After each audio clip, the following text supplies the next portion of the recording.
মানুষের হায়াত কি আল্লাহ একবারই নির্ধারিত করে থাকেন? যদি তাই হয়, পরবর্তীতে হায়াত বাড়ে কমে কিনা, চিকিৎসা করলে বাড়ে, এ ধরনের কথা বলার কি যৌক্তিকতা, একটু যদি বুঝিয়ে বলেন। এ সম্পর্কে একটি হাদিস, আল্লাহ রাব্বুল আলামিনের কাছে সকল তাকদিরই চূড়ান্ত, কিন্তু তাকদিরের যে লেখক ফেরেশতারা আছে তাদের কাছে তাকদির দুই প্রকার, একটা তাকদিরে মোবরাম আর একটা গায়রে মোবরাম, একটা চূড়ান্ত একটা অচূড়ান্ত।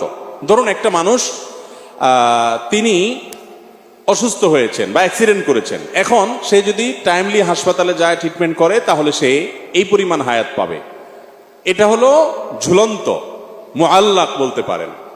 আরেকটা হলো যে না, প্রত্যেকটা মানুষের একটা লিমিটেড একটা ফিক্সড বাজেট আছে। ফর এক্সাম্পল আপনার 50 বছর আপনার বাজেট আছে হায়াত, বাকি আপনার লাইফস্টাইলের উপরে আপনার পদক্ষেপের উপরে নির্ভর করে আরো 30 বছর 20 বছর 40 বছর আপনি বাঁচবেন বা বাঁচবেন।